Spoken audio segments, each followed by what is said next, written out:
Again, one of the important parts of our discussion is to recognize the integration of the great outdoors into the nation's strategy for travel and tourism. You heard the Secretary talk about a meeting coming up next week with the National Travel and Tourism Advisory Board. You heard her talk about how she's going to the ITB show down in New Orleans. So now we're here from both the Department of Commerce and the Brand USA about some of the accomplishments and how we can work together to reinforce that, make sure that the transition is a smooth one, and the happy smiles that we have today talking about this topic will be followed by even bigger smiles in, say, 3 or 4 years. So, Ron, Jason, welcome, and thank you.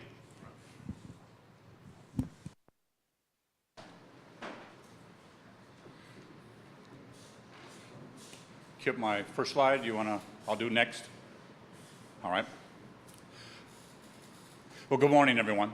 I'm delighted to be here to talk to you about how partnerships can help the parks, our public lands, the private sector, and Brand USA all be more successful in the international market. Next.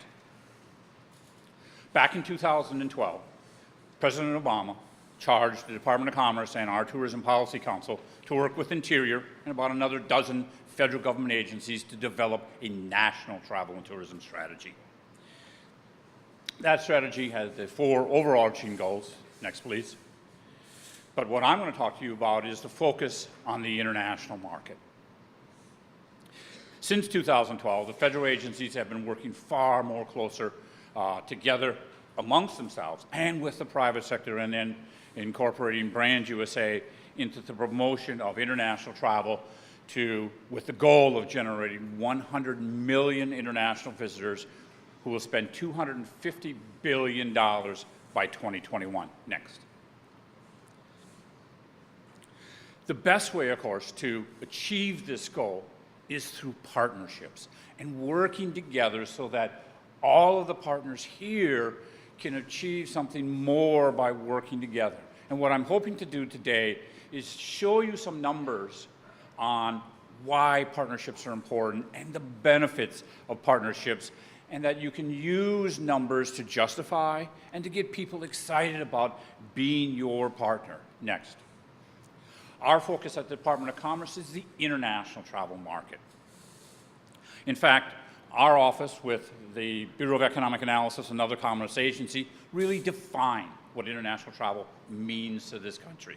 And in 2015, it was almost a $220 billion travel exports, more than we export automobiles, more than we export agricultural products, and more than we export consumer goods for this country. Major export, and it is forecast to grow. Next, please. The forecast for 2015 was to be slower than what we saw in 2014, but still some very strong growth coming out of China. UK would also be a good market, and there will be some slowing and actually declines in some of our top markets. Into 2016, we're going to see continual growth, a little bit faster than what we've seen in 2014. And that if you go to our website, we actually have a forecast to go out to 2020 for the top 20 countries. So you can give us sort of an indice of who's coming to the country in the future and from where. Next, please. Now what I want to do is focus in on the national parks and what we know from research that we conduct at our office on the international visitors who go to national parks and why partnership makes sense of the private sector, Brand USA, and the government all working together to bring more people, international visitors, to the country. Next, I'll start with who are the international markets that are generating travelers to our national parks. The UK is by far the #1 market generating visitors to the US in 2014. Our 2015 data is about 2 months away or so in terms of this kind of stuff. We'll be actually sending some top markets information on countries to the USA in about 2 weeks. But what I've got here, again, sort of shows the principle and the value of partnerships. Germany has been a steady #2 market for going to national parks and had a very good year in 2014. China, of course, is the growth market for the country, and it is taken off for our national parks. France, Brazil, and Australia are the next largest markets, all generating visitors to our national parks. Next, please. So how do we use partnerships to engage the private sector, to work with the public lands, to bring more people to our national parks and public lands? Well, again, you can use the research to show that if we go and invest in national parks and we bring more people to national parks, that the travel and tourism industry is also going to benefit from them, because the visitors to national parks do more so the things that the travel and tourism industry, travel businesses want in their international visitors. And I'll start with the vacation traveler. Obviously, most destinations are going after that vacation traveler because the person who's going to visit their friends and relatives or are here for business is going to that specific place for those two purposes of the trip. You have the vacation travelers, and they will go where the experience is provided to them on what they want. You also have travelers who stay longer. And when they're staying at least 5 days longer than that average travelers to the United States, you have that ability to partner. And you need to partner because those travelers that are staying longer are going to more places, which means more people are going to benefit. The one area that you need to work a little bit on is, of course, package use of travelers to national parks is not quite what it is on the average travel to the U.S. But still, the travelers to parks are doing more. Next, please. You hear a lot about the gateway cities and moving travelers from their major ports of entry into the parks and to the public lands and the businesses and communities around those national parks. Well, international travelers who come into this country, who go to national parks, actually have a different travel pattern than the average traveler to the United States. And it shows up in JFK and LA, where they're the major port of entry for travelers who are coming into national parks. But there are two other ports that I've shown here in green that don't even show up as a top port of entry for all overseas travelers to the United States. But for the travelers who are going to parks, they now have moved up to as a top port of entry, meaning that you can move people to different destinations or to different ports just because of an activity. Now, how do you move them, of course, from those major gateway cities to your parks, to your businesses around those national parks? Well, let's talk about a transportation partner. Next, please. When we look at the reason or how travelers move around that visit national park, here too, because they're going to stay longer, because they're going to more destinations, they're going to obviously be using transportation more so to get to those national parks, to the places that they want to go to. And so here you have a partner in the transportation sector that's going to benefit far more by those travelers, by investing in things to get those travelers to those national parks and to the places around them, because they, again, are going to rent cars more. They're going to take another domestic flight, and you can show them that the benefits to them is going to be far greater by working with you. Next, please. Of course, as I talk to you about the port of entry, it also shows up in the destinations visited. International travelers who go to national parks actually go to different places as well. And you can use the parks to drive people to other places. New York, California, and Nevada, huge benefits compared to the average traveler who visits the United States. Big numbers in difference of the share of travelers going to those states and also going to national parks. Again, two states that don't show up in terms of the top generating states for all travelers to the United States show up as places that are benefiting from travelers to national parks. Again, moving people to places that have those opportunities. Next, please. And the main thing that you have is, of course, the impact of that long traveler going to multiple destinations and what they do. International travelers who go to national parks are far more active, which means the local businesses are going to benefit even greater than if you went after that average traveler who comes to the United States. And you can use, again, these numbers to show them that you're going to get this much more participation if you work with us and bring more people to national parks. Next. So what I want to thank you is for the opportunity to show that there's some research data here that when you bring it all together, that international travelers who go to national parks are here for vacations, they stay longer, they do more, they go to more places, they are far more active in the community, and the benefits of partnerships, of working together, means that more people are going to benefit if we can bring more people to parks. I want to thank you for the opportunity to talk to you again. I hope you'll use some of the information on our website. We have a wealth of information on who's coming to America, and we even look into the future. And I want to again say that if you want to get involved in the international market, it takes commitment, it takes some planning, and it takes partnerships. Hopefully we can be one of them with you. Thank you.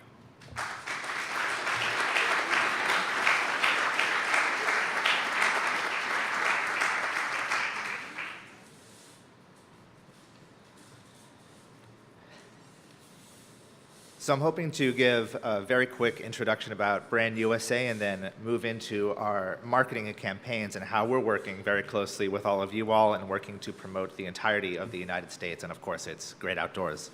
So first slide, please. So Brand USA was created in 2010 from the Travel Promotion Act. And you take that with the President's National Travel and Tourism Strategy and the Presidential Memorandum on Travel and Tourism. We have a very defined goal of trying to get 100 million international visitors to the United States by 2021. And thanks to the support of our partners and the success of our programs, we've also been reauthorized through 2020, so we're going to be working very hard to reach that goal. Next slide.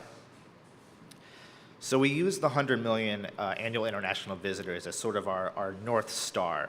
We see us having to reach about 4.6% compound annual growth of international travelers year by year to reach that by 2021. And we've seen some astounding success. In 2014, we were well above that, about 8%. But we've seen that sort of backtrack just a little bit in the past year or so as the dollar has gotten stronger and there have been economic pressures in other markets. That really tells us that we cannot keep our foot off the gas pedal. We just got to keep moving full steam ahead with our marketing platforms. And we take these commercial instances into account when creating our marketing platforms, which you will see in just a few slides. Next slide, please. So our mission is to increase incremental international visitation, spend, and market share, and fuel our nation's economy.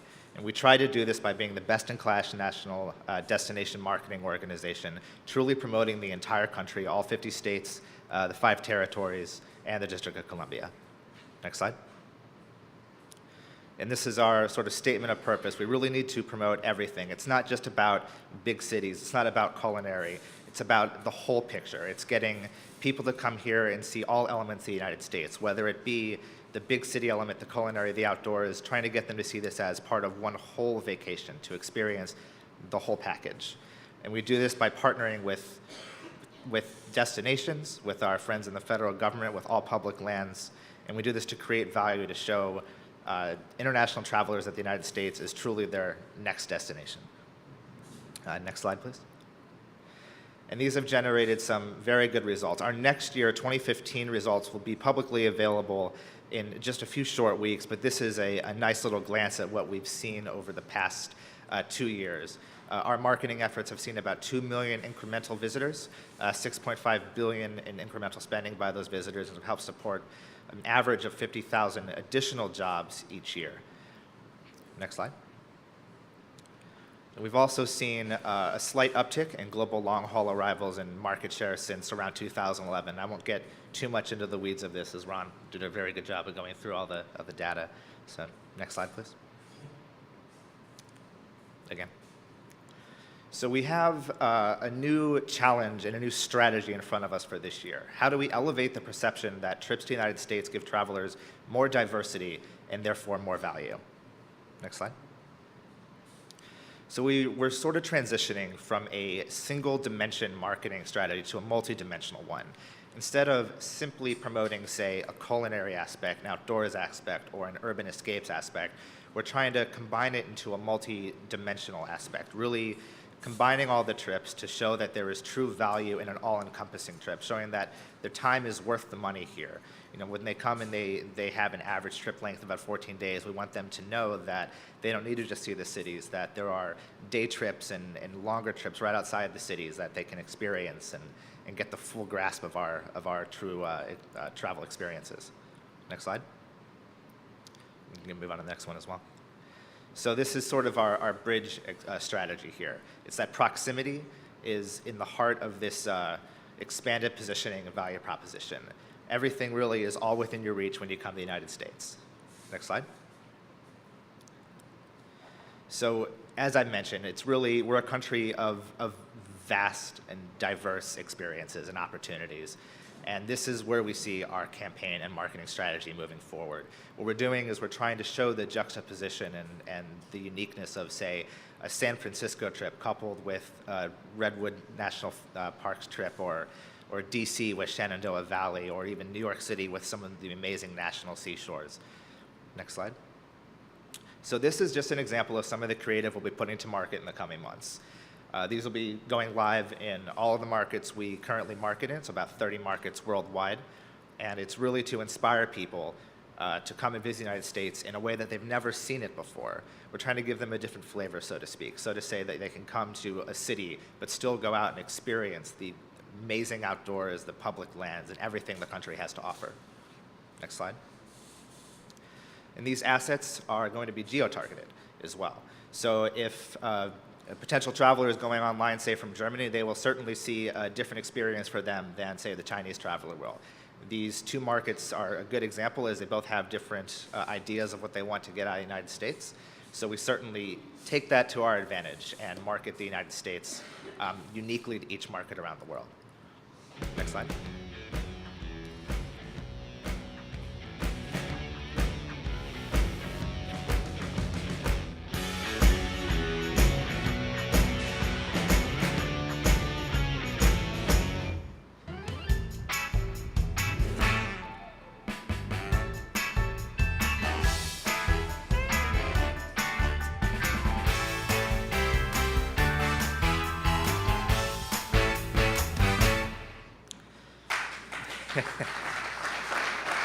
So those are just some sample video assets that we'll be having played all around the world, whether it be online, on TV, or ads around, our out-of-home marketing. It's going to be really outstanding, and we're going to be expanding that much more than what you've just seen right here. So next slide, please.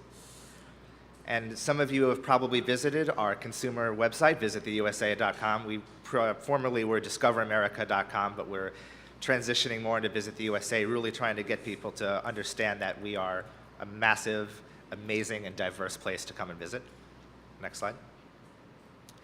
And while we're, of course, really excited about our All Within Your Reach campaign, we are still 100% committed to our campaigns around the great outdoors, and of course, our marquee marketing activity from the past year, our National Parks Adventure film. Next slide. And the film really is a testament to the great partnership that Brand USA has with the National Park Service and other public lands. Without this partnerships, our great outdoor strategy and our film just simply wouldn't happen. And we've seen some tremendous success and sincere interest in the national parks and our public lands since the launch of this campaign. Next slide. We're very proud to say that our film is officially launched in about 100 cities worldwide. And if you haven't seen it yet, it is here at the Natural History Museum. I would suggest you go see it. It is really an amazing film narrated by Robert Redford and shows a 42-minute, beautiful, picturesque view of our national park system, really to celebrate the centennial. And I believe the next slide is going to be a nice little 4-minute behind-the-scenes clip of our film showing how it was made. Action!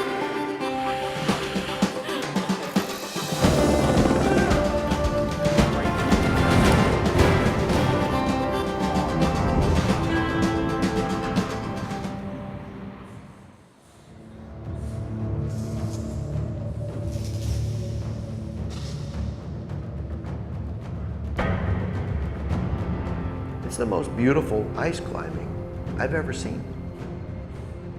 But Michigan was a complete accident. We had intended to film in Yellowstone in the middle of winter. But the ice was melting. So 10 days before the shoot, we had to scramble and find another location. So we found ourselves up in the Upper Peninsula in Michigan. We went to Pictured Rocks National Lakeshore. We were looking for the perfect winter kind of wonderland. And we found it there. We wanted to get incredible 3D. And so we brought the IMAX Solido camera. It produces the best 3D images out there. Absolutely phenomenal. But then we got there, and it turned 20 degrees below zero. And the cameras wouldn't work. I just checked, and it was -17, but it feels like -35 of the wind. It is chilly, very chilly. People don't like being out in 20 below zero, and I can certainly attest that film cameras do not like being out in 20 below zero. Okay, let's try it again. The cameras broke down, film would snap, camera lenses would freeze up. It got so cold that that camera just basically stopped working. It just said no. Half our job is fixing problems, and that's what we do. So we bought a whole bunch of electric blankets. Gotta keep our babies warm. Oh, yeah. But still, that wasn't hot enough. So we then would put a tent over the camera when we weren't shooting with a big propane heater going full blast. Oh, we're getting the Solido in its little nice warm nest. Up to about 50 degrees. We're getting the hang of it. By the end of the shoot, we'll be pretty good at it. It was probably one of the most difficult locations we've been in for a long time. But it was so magical.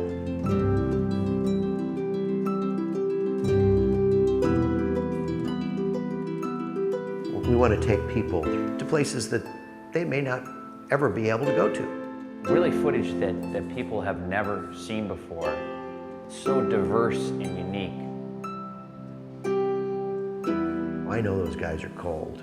I know they're not having the best time of their lives, but look at them. They're doing it. In the harshest of places, they're climbing something that is exquisitely beautiful. And for beauty like that, we do it again and again.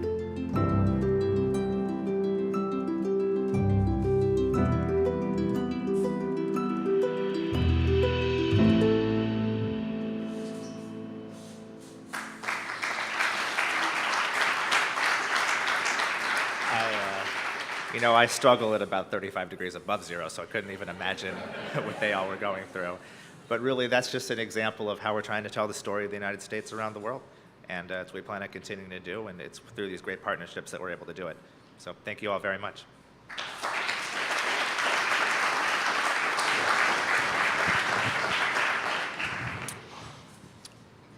You know, we often use the analogy of the fire hose and about just how you feel you're drinking out of the fire hose, but as I just think of the conversations yesterday and the secretary and the first panel and this panel, there's so much good going on in our space that we just need to be all aware of that and spokespeople for that and ways that we can stay at this level and still take a step forward. So we have time for a couple questions and a couple observations. Anybody like what they saw and heard about the advances in making the outdoors an integral part of selling America to create jobs here through tourism? Anybody like that?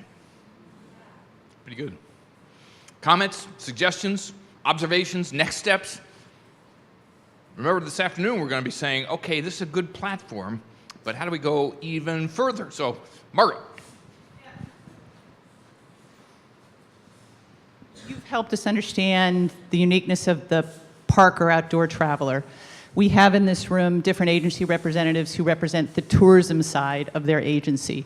How can you help those individuals better understand? Okay, I moderated a panel with the Mendenhall Glacier Visitor Center assistant manager. So if she wants to do a better job understanding her market to Alaska, things that they want, things that they need to be thinking about that are attractive to those people, what is it that you and your data can share with her so that she can do a better job meeting the needs of the people who really want to go to Alaska and really want to do X, Y, and Z? Our ability, unfortunately, to help hit the microphone. Right. The red light will go. Got it. While we would love to be able to do, Alaska and everyone, we suffer just like the national parks in having limited resources. And our ability to provide estimates for all 50 states and to detailed information at the country level just is not there.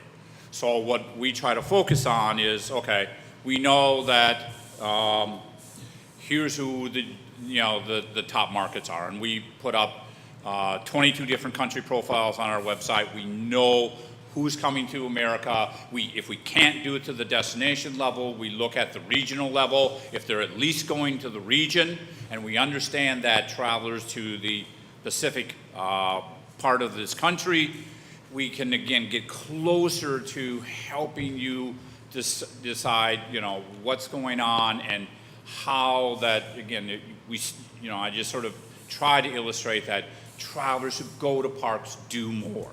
And if we can get more people in national parks, more destinations and more businesses are going to benefit because of that type of traveler. So you have the Chinese visitor profile data on your website? Yes. And then you have, that says, okay, these travelers spend, X% of go to the Pacific Northwest. And then when they come, they're interested in these Particular activities, yes. We have over nearly 40 pieces of information on those international travelers that can help define who those are, where they go, what they do, how long they're staying, that they are going to use our transportation system and move about the country. And, again, when you start subsetting into the segments, like national parks, it just shows that, there are some win-wins here by working together. Let me jump in here too, because I think one of the things that Ron pointed out is that we're not making it as easy for international visitors to see national parks and other kinds of things as other features of the United States. The idea of teaming up, as we're doing at IPW with Brand USA's help, for example, with the Great Outdoors USA zone, where we integrate concessioners, the Historic Hotels of America, all the federal agencies, and inviting people to do that kind of group travel, as well as well-programmed options for 1 week, 2 weeks, 3 weeks, is what the international community expects, and we're not doing that very well. We're loaded with great experiences, but oftentimes those experiences are being provided by small businesses that don't have the capacity, don't have the reach into the international market, but with an umbrella like Brand USA to attract them. Now, once we get them and they come to a website about discovering or now visit the USA, now we can direct them and help them find those easy ways to see that. Jason, does that make sense to you? And that's our plan moving forward, of course, is of course inspiring people to come here and then getting to see those new and unique destinations beyond simply the gateways that they'd be traveling to. As you look at the experience that we've had within our industry with the things like Go RVing or any of the other major industry components, we can create an awareness. We can create those award-winning videos where everybody feels warm and fuzzy when they see something. But that doesn't move the needle. What we've got to then do is make it clickable so people can actually activate and go to sites where they can do a purchase or make a reservation or do something else. And that's the trick as we look at, looking ahead with the various kinds of outreaches, invitations, making it something that's actionable. And that's why looking ahead to recreation.gov V2, hugely important opportunity for us to look at integration between the public and the private sectors and just make it easy for people to plan. One last comment or questions before we go on. I think we have them back here.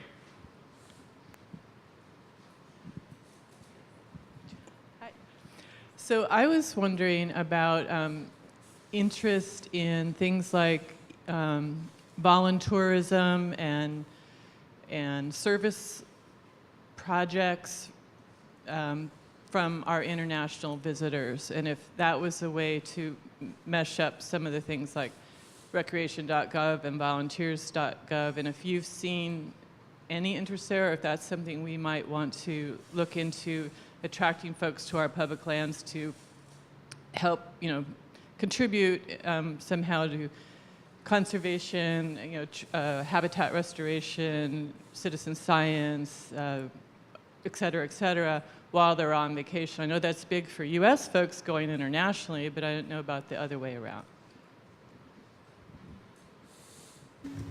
I think we're really blessed that it's not just Americans who value our great outdoors. There are many of our international visitors that do. It's not a lens we've necessarily marketed through before, but I think part of the beauty of our Great Outdoors campaign is it's something that we can absolutely look into. We publish articles on a regular basis. We have a very dynamic influence on the social media market, and that's certainly a way to encourage voluntourism and getting people here for that aspect.